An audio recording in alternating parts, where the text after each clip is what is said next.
Arizona 69, UCLA 65. We predicted Arizona would win this game. I don't think we thought it would be this difficult for the Wildcats. But to Mick Cronin and the Bruins' credit, they did a good job doing what they did last year when they were successful in beating Tommy Lloyd and mucking this up and making it a half court game. They held up pretty well against the beastly Arizona front court. It ended up being Anthony Delorso who made a big difference here. 20 points in 28 minutes off the bench. Jaden Bradley was very good with 15 in his own right. For the Bruins, Tyler Bilodeau, 19 points, led the way. Eric Daly, very good. We finally got a not so great Donovan Dent game. 11 points, 8 assists, still very productive. Certainly an upgrade from last year's guards for the Bruins, but they needed better from Dent in order to win this game, especially down at the stretch, and did not get it. Riley is co-parenting right now. I guess you could say he's podcasting and parenting at the same time. So if there's any interruptions, of course, please give the man some grace. But Riley, what did you learn from Arizona's win over UCLA earlier this weekend? Yeah, I appreciate that, Greg. Arizona started out this game playing sleepy, which is not what my son was doing today. He skipped his nap, hence why he might make an appearance on this recording. But that first half, I think in particular, it seemed like UCLA was just content to pack the paint. It's like five dudes in the paint pretty much every possession down, and it largely worked for them. I thought they were really physical. I thought you got some decent defense out of Xavier Booker in the first half. Eric Daly was there mucking things up. Even Brandon Williams came off the bench and like helped frustrate Koa Pete.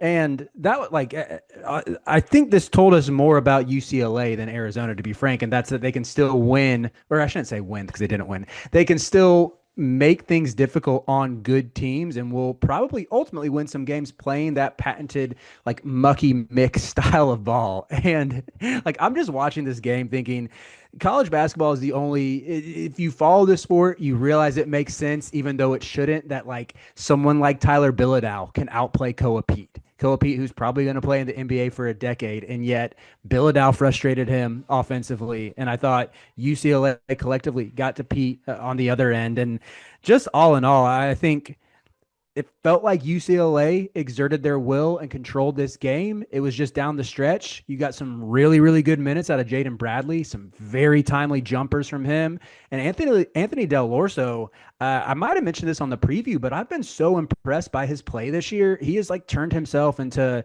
a legit Big 12 caliber starter who kind of carried the team and I thought like saved them from some of these offensive lapses and was there for them to lean on in a night where Koa turned the ball over six times, left some shots hanging on the rim. I mean, Burries couldn't buy a shot, and it taught us that I think Arizona, even though there are the shiny new toys that are a lot of fun and high caliber guys, it's nice that they have some vets they can lean on as well with someone like Del Orso.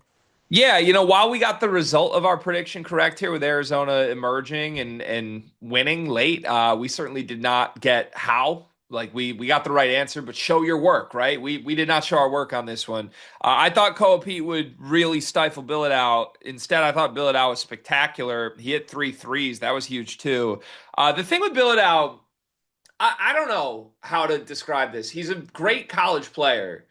I Hmm. don't know if he's like the archetype that you want if you're trying to go like make a Final Four run. Because even in this game, like he was so dominant as a scorer. He got two rebounds, one assist. He's kind of just like this bucket at the four that will get you his 15 to 20.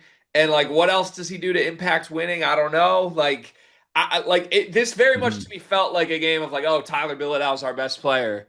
Oh yeah, we lost. Like, okay. Arizona didn't have their best stuff, and it still somehow was enough. I think the beautiful thing about Zona to me is that they have the vets in one bucket, and then they have the freshmen in the other. The vets are the Hmm. key to the floor for Zona, as shown in this game. Bradley was great, Krivas was good, Del Orso was a star. And then I think the young guys are the key to the ceiling because make no mistake about it, if Koa Pete's going to give you 7 points on six shot attempts and six turnovers in 21 minutes, be benched in crunch time, and if Burries is 1 for 9, which this is the second stinky Burries game Yeah, against a yeah. good opponent. I got to dial back my hype with Arizona just a little because Hmm. Burries just simply has to be better if they're going to get where I Hmm. want them to go.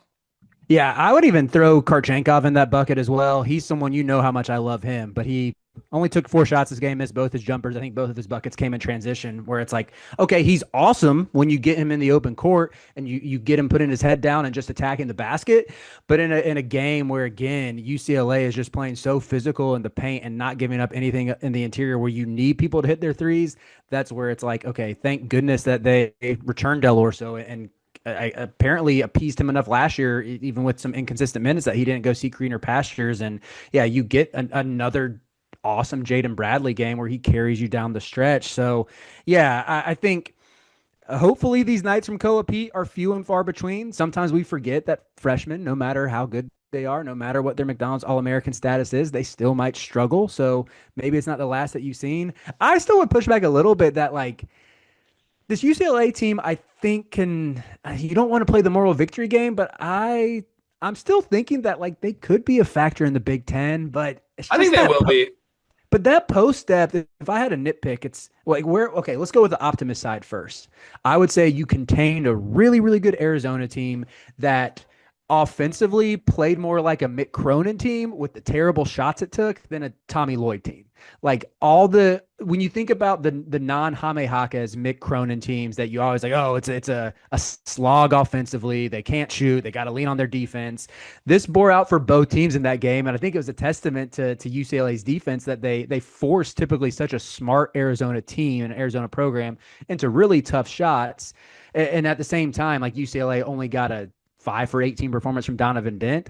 He tunes that up, and they'll be pretty good.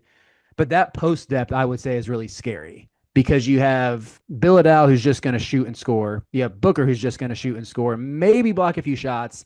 And then you have someone like Steven Jamerson who was very, very stinky and I think had 3 turnovers and just didn't really look like he belonged on this court. Yeah, it's interesting because I think in a lot of ways I was impressed with UCLA. I was really impressed that they held up against the Arizona front court that I just thought was a terrible matchup for them. Billadau, really not being stifled at all offensively. But even Xavier Booker, and I was fighting with Carter in our Discord a little over the weekend. He was watching this game along with some Michigan State fans, hate watching it, basically saying, damn, if UCLA had a real center, they'd be unbelievable.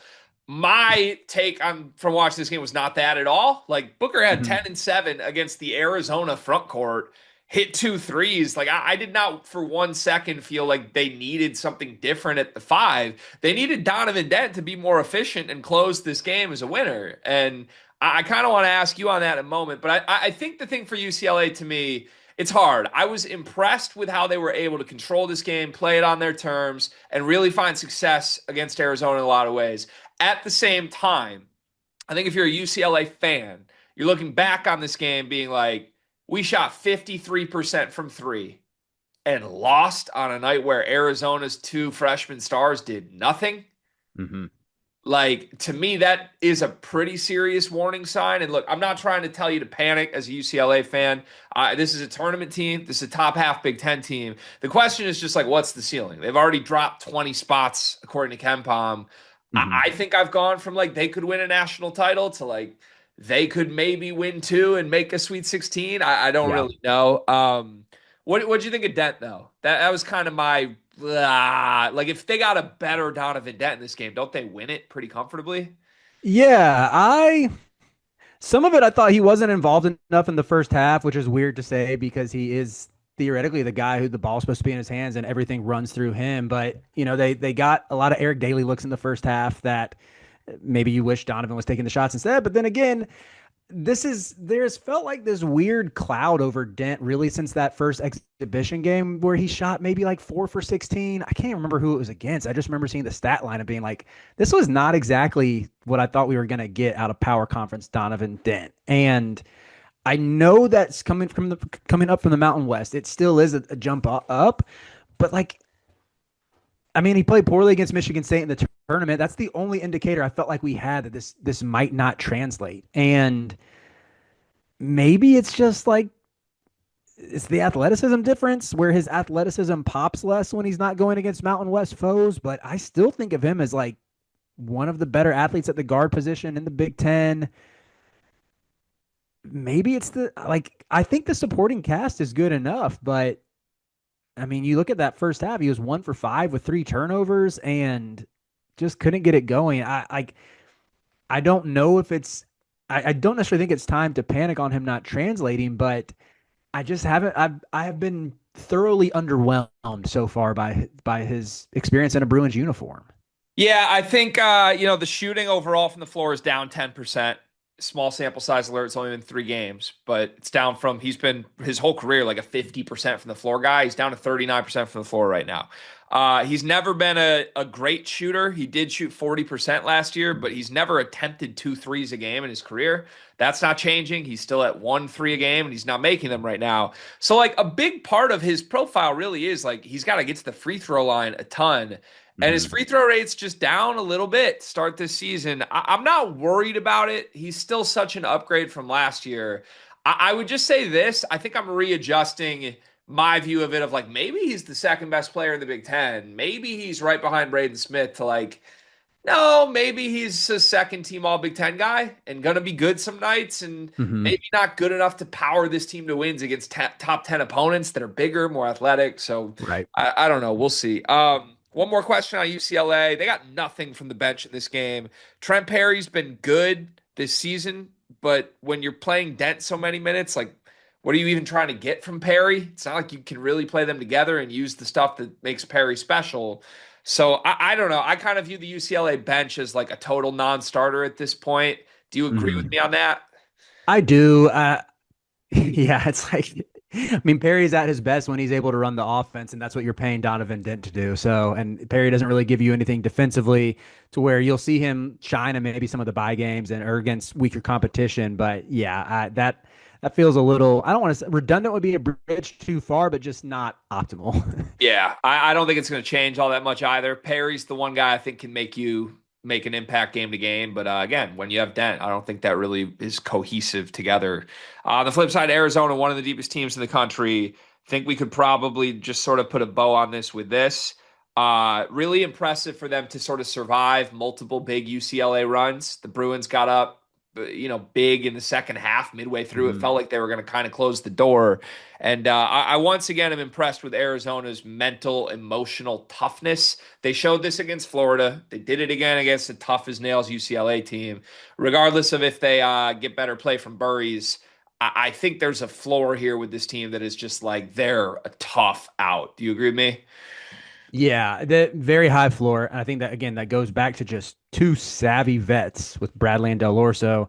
Yeah. And, maybe if you're an Arizona fan, this game felt like a step back that the win wasn't as emphatic. I still think you're probably ecstatic just coming off of a Florida win in the first week and still this is still a rivalry contest. There's still the throw the record books out the window type of dialogue around this. So, but even if I could see how maybe there'd be a little cold water thrown on the fast start since we've seen Florida struggle against Florida State as well.